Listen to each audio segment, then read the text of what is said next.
그리고 국제정 치려서 알려드리겠는데요. 이하 북한 김정은이 정말 어마어마한 악질이었습니다. 사람을 어떻게 이런 식으로 죽일 수가 있는지요. 얼마나 잔악한 짓을 했는지 알려드릴 거고 그리고 지금 대한민국에 총독이 한 명 와 있는 것 같습니다. 바로 싱알밍 중국 대사인데 정말 우리 내정 간섭 같은 그런 진짜 기분 나쁜 이야기를 했는데도 우리 정부는 뭐 하는 겁니까? 그리고 중국이 대만을 침공하려는 그런 뜻함을 연을 보여서 대만에 지금 공포에 질려 있다고 하는데 관련 소식 알려드리겠습니다. 첫 번째입니다. 그야말로 조선 총독 행보를 보이고 있는 싱알밍 주중 대사무인 내정 간섭에 대해 문재인 정부가 전혀 대응하지 않는 모습을 보이고 있습니다. 진짜 중국을 상전으로 생각하는 것 같습니다. 야권의 유력 대선주자 중 하나로 평가되는 윤석열 전 검찰총장의 한미동맹 사드 배치 입장에 대해 싱알밍 주한 중국 대사가 지난 16일 내정 간섭 행위에 해당하는 주장을 국내 일간지에 기고해서 파장이 커지고 있는 가운데 청와대와 정부 여당 누구도 이 문제에 대해 문제를 제기하지 않고 있습니다. 조선일보는 19일 정부가 주한 중국 대사의 공개 발언에는 익명의 당국자를 내세워 입장을 밝히는 반면 주한 일본공사의 사석 발언에 대해서는 대사 조치를 한 것이 균형에 맞지 않다는 지적도 나온다라며 국제 관례상 있을 수 없는 일을 저지른 중국 대사의 전부가 더 확실히 경고해야 한다라고 지적했습니다.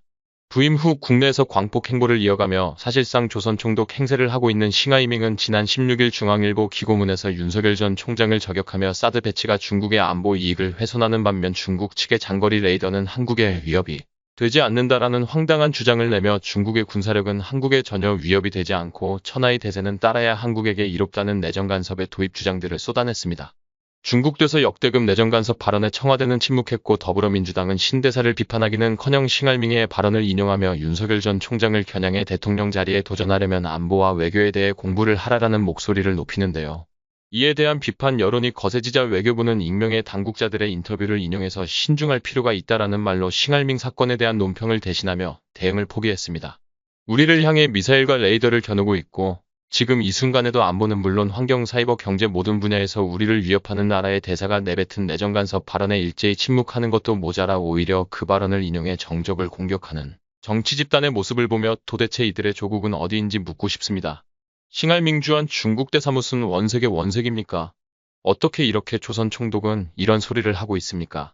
윤석열 전 검찰총장이 한미동맹도 강화시켜야 되고 그리고 사드 배치에 대해서 중국이 비난하려고 하면 그들이 대한민국을 바라보는 레이더를 철수해야 된다라는 지극히 대한민국 입장에서 대한민국 국민 대한민국 안보 대한민국의 지도자 입장에서 한 발언에 대해서 지금 중국이 세계 랭킹 1위로 올라가고 있는 마당의 대세를 따라야지 지금 무슨 미국의 외손녀 한미동맹 관련서 이렇게 이야기를 하고 그리고 중국의 군사력은 한국에 전혀 위협이 되지 않아 그리고 중국을 레이더로 한국에 위협이 되지 않아 대세를 따라야 정통설하지마 이런 말을 한 것에 대해서 대한민국 외교부는 이런 방구도 안 하고 있습니다. 하도 비난하니까 임명을 해서 신중할 필요가 좀 있었다라는 이야기만 하고 말았습니다. 대사 초치해야 하죠. 그의 자주적인 이 정부 자주 얼마나 좋아합니까? 자주 접하면서요. 자주적으로 이 사람 불러서 따져야죠. 그런데도 어제 이 정부는 왜 말을 하지 않고 있느냐? 상전으로 생각하니까 말 안 하는 거 아니겠습니까? 일개 대사를 그리고 우리를 도와주러 왔던 한미 동맹 차원에서 정말로 우리를 도와주고 보호해주고 하는 그런 주한 미국 대사에 대해서 조선 총독이냐라고 비난을 퍼붓는 이자들 도주 정치 정체가 무엇인지 묻고 싶습니다. 사드 레이더 분명히 요격미사일을 가동하는 탐지 레이더입니다. 적이 미사일을 우리에게 수 없을 때 그 미사일이 날아오는 궤적을 탐지하는 레이더가 사드에 붙어있는 디폴트 레이더입니다. 그러면 중국이 위협이 되지 않으려고 하면 미사일 안 쏘면 되지 않습니까? 이쪽을 향해서 미사일 안 쓰면 되는 겁니다. 중국이 예를 들어서 산둥반도에 YJ-26이라고 하는 레이더를 갖다 놨는데 이건 자기들 주장으로는 스텔스 전투기를 탐지할 수 있다. F-22마저도 탐지할 수 있다라고 하는 거거든요. 그러면 F-22를 탐지할 수 있다면 우리 한국 공군의 F-45 같은 경우는 F-21보다 더 레이더 반사 면적이 조금 더 큰데 그러면 우리 한국 공군의 F-35 우리는 스텔스라고 그렇게 좋다고 썼는데 그거 자기네들 주장으론 다 들어가 보는 그 레이더를 산둥반도에 배치했다. 이거 우리 핵 위협 아닙니까? 그리고 해룡장성, 흑룡강성에 중국은 초대형 X밴드 레이더를 갖다 놓고 그걸 한국 쪽으로 비추었어요. 그리고 이건 우리에게 위협이 아닙니까? 우리가 가만히 있지 않습니까? 왜 우리가 중국을 향해서 전투기 폭격을 안 가고 미사일을 안 쏘련대니까 가히 있지 않습니까? 마찬가지로 중국도 마찬가지예요. 왜 그런데 자기들 레이더는 괜찮고 우리 레이더는 안 된다는 겁니까? 그야말로 사회들은 상전이니까 우리가 하는 것은 뭐든지 다 정이야. 니들 따위는 우리하고 똑같은 일을 할 수 없어 이거 아니겠습니까? 중국은 우리를 향해서 600개의 탄도미사일을 겨누고 있습니다. 그래도 우리는 그 미사일을 위협적이지 않다라고 이야기해야 되는 겁니까? 아니지 않습니까? 대한민국 정부 그들이 숨겨야 할 대상이 대한민국 국민이라면 정말로 국민의 정부라면 이 상황에서 가만히 있어서는 안 되죠. 중국에게 강력한 항의를 해야 됩니다. 그게 전부입니다. 두 번째입니다. 미 중앙정보국이 특수전기가 대만의 요원들을 실어 나른 직후에 중국이 대만을 마주보고 있는 푸젠성 해안에서 대규모 상륙훈련을 실시했다는 소식입니다. 대만에서는 분노한 중국의 침공이 임박했다는 우려가 쏟아지고 있습니다. 중국이 지난 주말 이례적으로 대규모 상륙부대를 동원해 푸젠성 남동 해안에서 대규모 상륙훈련을 실시했다고 관영 매체인 황구시보를 통해 18일 보도했습니다. 중국은 정확한 훈련 지역을 밝히진 않았으나 훈련을 실시한 부대가 제73집단군이며 실탄 사격이 포함된 훈련을 실시했다고 밝혀 73집단군이야 제92상륙여단의 실탄 사격 훈련장이 있는 대만과 가장 가까운 샤먼시 인근 해역에서 실시된 것으로 추정되고 있습니다. 유사시에 대만 침공에 선봉에 서게 될 제73집단군은 샤먼 일대 주요 전력이 밀집 배치되어 있는 상륙전 특화부대로 경보병 성격의 경합성여단 2개, 기갑여단 성격의 중합성여단 2개, 상륙전여단 2개, 특수작전여단과 포병방공계단 등을 갖춘 중국군 전투 서열 2위에 해당하는 최정예 부대입니다. 이례적으로 주말에 실시된 이번 훈련은 대만 침공 시나리오를 그대로 적용했습니다. 공원식 수륙 양용 장갑차들이 무리지어 바다에 입수한 뒤에 대형 상륙함의 승선의 장거리 항해를 한 뒤에 목표 해역에 도착해 상륙 목표 해안에 대량의 포탄을 퍼부으며 돌격했는데요. 중국은 훈련 전 과정을 CCTV로 생중계하며 지금 당장이라도 이들이 대만에 투입될 수 있는 준비태세를 갖추고 있다고 선전했습니다. 그에게 보내는 메시지에서 중국을 더 자극하는 이들의 움직임의 목표가 진짜로 특수요원들이 들어와서 뭔가 특수한 작업을 공작을 하는 것이 첫 번째이고 목표가 아니라 그냥 중국을 자극하기 위한 수단으로서의 임무 목표가 아닌가라고 의심이 될 정도로 굳이 공개해도 하지 않아도 될 그 동선을 전부 다 공개를 했다라고 한 것은 바이든 정부가 벌이는 게 조금 저희가 좀 의심스럽다라고 할 수 있는 거죠. 이런 차원에서 이제 아니야. 다를까 중국은 그 동선을 다 봤으니까 가만두지 않겠다며 이렇게 하면서 바로 긴급 소집해서 이런 대규모 상륙훈련을 실시했는데 이게 이제 대만과의 전투에서 전투를 한다면 가장 먼저 대만 지역에 상륙할 그 부대예요. 그런데 이 부대가 사실 저는 이거 보고야 중국군이 나름 그래도 대담하기는 하구나라고 생각했던 게 긴급하게 소집해서 무력 시위 성능 이런 훈련을 했는데 그 긴급한 상황 속에서도 이런 시나리오로 바로 그냥 CCTV로 생중계를 해도 될 정도의 훈련 모습을 보여줄 수 있었다라고 하는 것은 평소에 그만큼 숙달된 훈련이 있다. 나는 방증이 되니까 중국은 결코 우습게 보아서는 안 되겠다라는 생각이 듭니다. 그런 부분에서는 상당히 우려되는데 아무튼 지금 대만에서는 굉장히 공포스럽죠.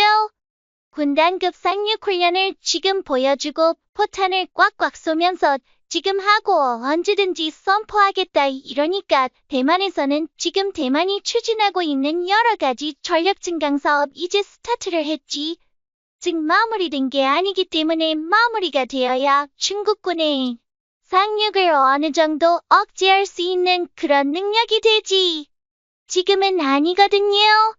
그래서 대만은 상당히 공포에 휩싸이는 상황인데 이런 점에서는 좀 뭐라도 미국 235가 서로 내각함에 들어와 있고 이런 여러 가지 군사력이 추진된 것이 중국의 움직임이 진짜로 심상치 않기 때문 아닌가라고 생각이 되고 미국의 이런 군사력 추진 이런 것들로 인해서 중국이 오판하지 않고 대만 지역에서 전쟁이 발생하지 않기를 기대하고 궁극적으로 대만은 원하는 그들의 목표를 이루기를 바랍니다.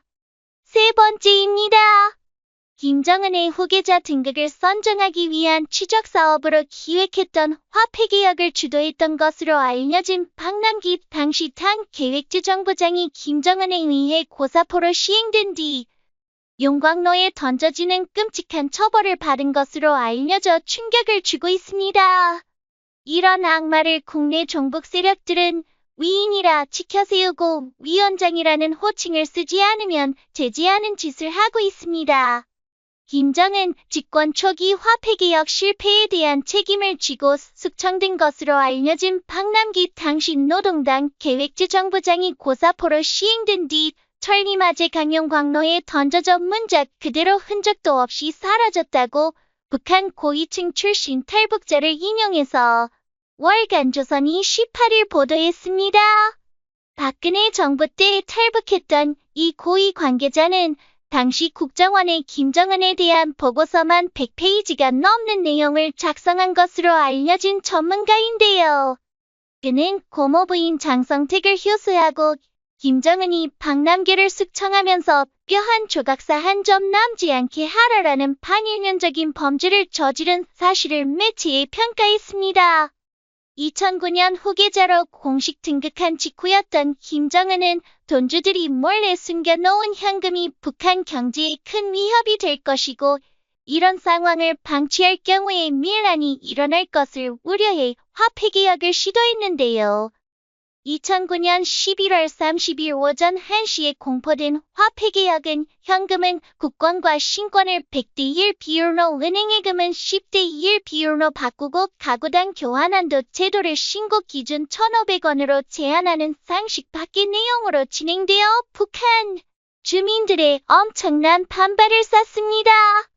실제로 당시 북한 내 분위기는 밀란 직전의 상황이었고 위기를 느낀 김정은은 아버지 김정일 군부 강경파 세력과 함께 모든 것은 박남기가 계획하고 추진한 일이었으며 반항기는 사실 악질 반동지주 출신의 반동이었지만 가문을 위조하고 미국과 남조선의 지령을 받아 공화국을 뒤엎기 위해 화폐개혁을 제멋대로 추진한 역적으로 몰아붙여 2010년 3월 강건군관학교에서 중기관총으로 차행하고 남은 유해를 용광로에 던져버렸습니다. 반항기는 죽기 직전에 나는 그동안 잘 먹고 잘 살았당에 감사하다. 하지만 저는 김정은은 안 된다라고 소리를 질렀고 그 때문에 당시 처형을 참관한 고위 간부들이 술렁이었다고 전해졌는데요. 이 말을 들은 김정은은 경로의 방망이에 유해를 용광로에 던져버리라고 고성을 지르며 분통을 터뜨렸다고 합니다. 김정은은 이미 세계 최악의 인권유린을 자행한 인권범죄자로 국제사회에 낙인이 찍혔고 지금 이 순간에도 주민들의 고열을 빨아 호의호식하며 한민족에게 기생하는 독재 집단의 수장이자 범죄자인데요. 이런 자를 위인이다. 인민을 위하는 지도자나 리더십이 있다라고 찬양하고 공식 석상에서 위원장이라는 칭호를 사용하지 않으면 제지하는 자들 인류 보편타당한 가치인 자유와 민주주의 인권을 지키기 위해 반드시 우리 사회에서 척결해야 하겠습니다. 김정은에 대해서 국제적 감각이 있는 아주 애민정신이 투철한 자가 되어가고 우리의 동향에 칭송을 하죠. 그런데 김정은은 이런 사람이었습니다. 자기의 고모부인 장성택을 처형해가지고 효수를 했다고 합니다. 효수가 뭡니까? 목을 잘라서 걸어놓는 겁니다. 정말 이건 뭐 중세시대 고대시대에 그것도 전쟁을 해서 상대국 상대의 부족 상대 적국에게나 하는 그런 행위를 자기 나라 사람들을 대상으로 그 중에서도 저희 고모부를 대상으로 이 21세기의 향수라고 하는 엄청난 잔악한 짓을 했다라고 하는 겁니다. 그리고 반감기밤 하기야 무슨 먹기. 북한의 최고 지도자입니까? 재정부장에 오르줄 재무부 장관 이런 사람이 화폐개혁을 했는데 그게 전부 다 만만기 책입니다. 이 화폐개혁위에 협력선언이 있으면 그걸 10억으로 바꿔준다 이겁니다.